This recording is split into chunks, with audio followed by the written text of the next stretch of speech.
見ます。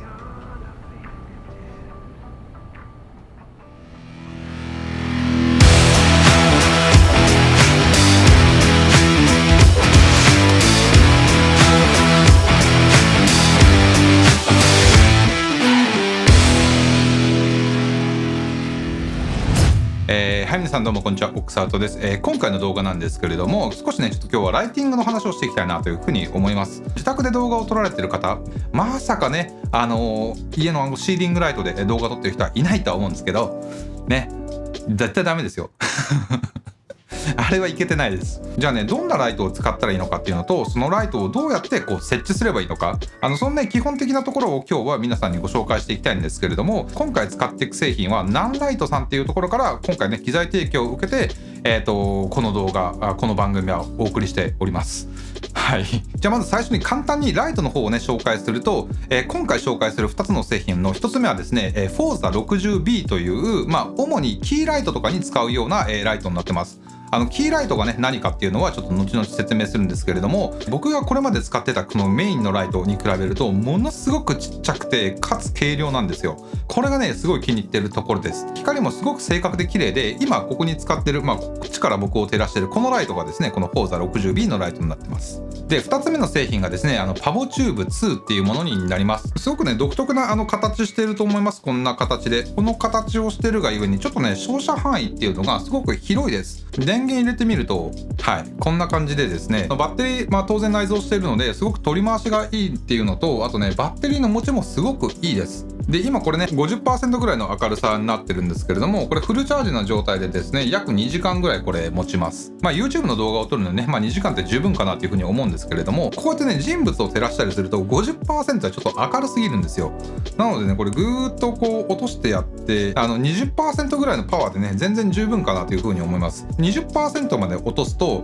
これ約6時間持ちます。でモードを変えてあげると、はい、こんな形で色が変わります。紫になったり赤くなったりとか、なんかこれライトセーバーみたいですね。こう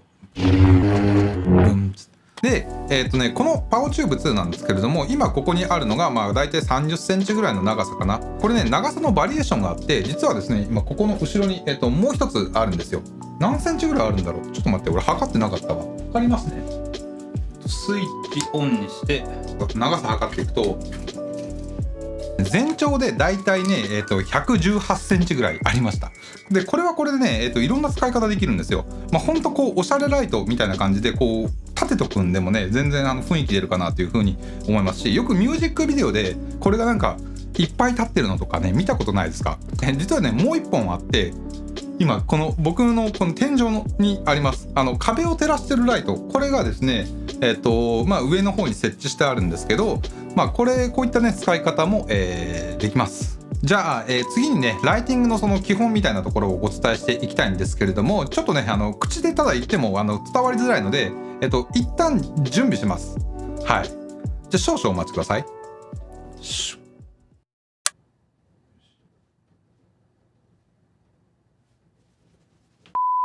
じゃあね、人物を撮影するときなんですけれども、教科書的な話をすれば、3つのライトを使うと良しとされてます。1つがキーライトですね。今これが、僕1灯しか焚いてない。これがキーライトになります。人物を主にメインに照らすライトですね。で、大体ですけど、ちょっと斜め上、10時とか11時ぐらいの、方向で撮影してあげるのが、一般的かなというふうに思います。キーライトの選び方なんですけれども、可能な限り、柔らかい光を出せるもので、かつね、光量が明るいものをね選ぶといいかなと思います。どうやって柔らかい光を得るかっていうと、これはねソフトボックスを使います。でこの Forza 60B には、別売りにはなるんですけれども、ちゃんとね専用のソフトボックスがついているので、それをつけてあげることによって、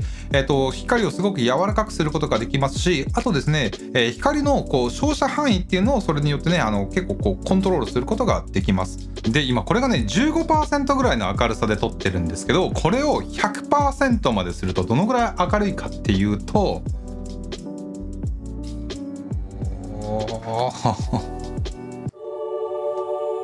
眩しい。めちゃくちゃ眩しい。でこのライトはバイカラーになっているので色温度を変えることができます。上は6500から下はですね2700まで変えることができます。ちょっとね2700の方まで下げていくと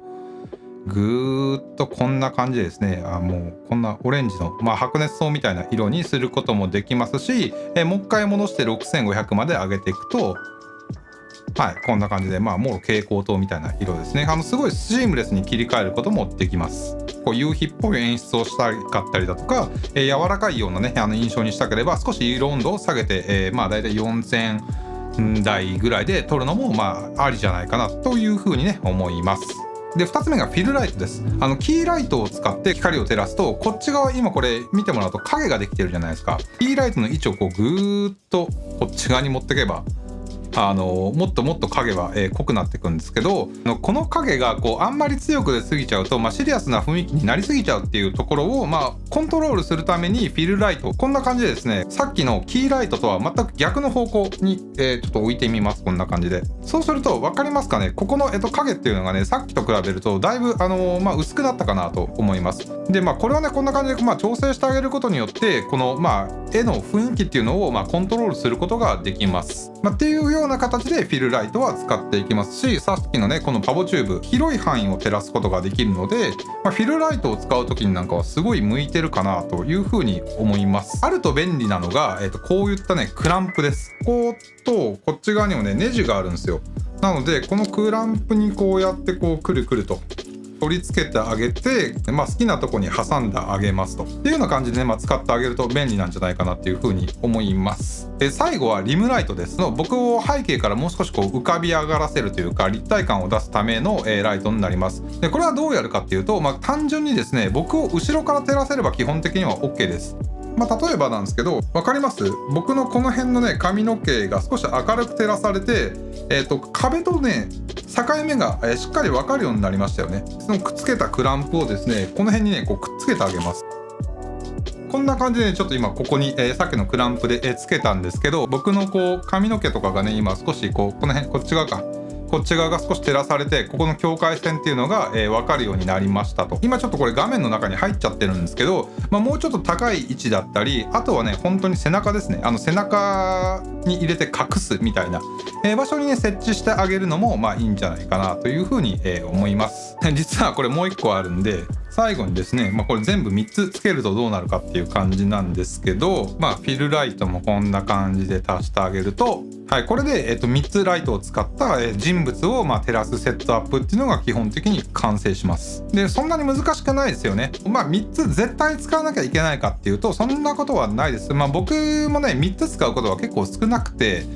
普段多くてもですね、2つぐらいかなっていう。キーライトはこれも絶対外せないんで、キーライトを使うのと、あとはこのね、フィルライト。これを使ったり使わなかったりですね。ただこれ現状だと、少しね、ちょっと後ろ背景が面白みがないですよね。で、こういった時にはですね、このパボチューブ2を使って白熱灯っぽい色にして、これを例えばこんな感じのね、雰囲気ライトとして背景に置いてあげるのも全然ありだと思います。あとはこれですね、さっきも使ってたこのライトをこんな感じでね、ちょっと色とかつけてあげたりとか、これ2つあるとこう色をミックスすることができるのでね、写真なんかでも白い壁を使うだけでもね、いい感じに撮れるのでおすすめです。っていう感じでライトでね、こうやって遊んでいくのはね、めちゃめちゃ楽しいです。僕今回ね、このライト全部使ってね、ちょっとね、家のねリビングでね撮影してみました。で、夜自然光、外からの光が全くない状態でね、シーリングライトとかで撮影しても、全くいい感じにならないんですよ。ただ今回、これらのねライトを駆使することによって、どんなね雰囲気になったのかっていうのをちょっとね、ぜひ見ていただきたいなというふうに思います。じゃあどうぞ。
はい、というわけでね、いかがでしたでしょうか。なかなかね、いい感じに撮れてたんじゃないかなと思います。なんといってもね、この小型さなんで、設置がすごく楽でした。今回ね、リコさんの真上からこう照らしてあげることによって、背景にね、あんまり光が当たらないようにコントロールしてたんですけれども、でやっぱね、この Forza 60B めちゃくちゃ軽いんで、こうやって上からね、スポットライトみたいに照らしてあげるなんていうこともね、結構簡単にできちゃいます。で、このナンライトのね、製品はね、いろいろエフェクトがあったりして面白いです。今見てもらった映像の中で、リコさんのね、顔にこうやって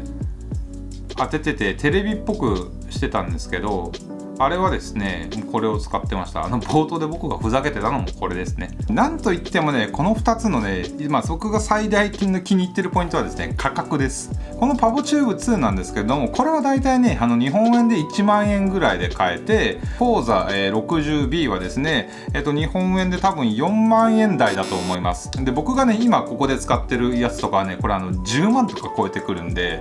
そう考えればめちゃくちゃコスパが良くて、このサイズ感ですね。で、使っていて正直ね、大きい不満という不満はね、あんまりなかったですね。で、強いて言えばこのパボチューブ2はですね、充電が USB でね、ここにあるんですけど、でこいつ、磁石でペタンと壁に貼り付けられたりするんですけど、そうするとね、充電できないっていう、それぐらいかなっていうのと、あとはですね、この、Forza 60B なんですけれども、これはですね、ファンのオンオフの切り替えができるんですよ。で、こいつはファンをオンにすると、ノイズが、めちゃめちゃでかいっていうほどではないんですけど、静かな部屋の中でファンをオンにするとね、ちょっと聞こえるなっていう感じはするので、そこかなっていうぐらいですね。はい。ファンをオフにすると最大光量が 30% ぐらいまでしか上げることができないです。ただ僕もね、これさっきまでずっと使ってたんですけど、これ 15% ぐらいで使ってたんで、30% を超えて使いたいっていうのは相当明るくしたい場合なので、そう考えれば全然問題ないんですけど、でも本当に今回これ使ってみて非常に良かったので、家でね、ライティングをもうちょっと頑張りたいなとか、ちょっとこうエントリーモデルの照明が欲しいなっていう時はこの2つ、めちゃくちゃおすすめなので、僕の概要欄の方にね、リンクもあるので、詳細が気になるっていう方はぜひね、そちらの方から確認してもらえればなというふうに思います。はい、というわけでね、今回の動画は以上になります。また何かあればコメント欄の方にね、書き込んでいただければ、僕ね、コメントの方はですね、ごめんなさい、ちょっとね、すごくいっぱいいただくんで、全部返しきれてないんですけれども、動画投稿した直後の100件ぐらいはなるべく返すようにしてるんで、なんか質問とかあればですね、コメント欄に書き込んでいただければなと思います。はい、じゃあ本日の動画は以上になります。どうもご視聴ありがとうございました。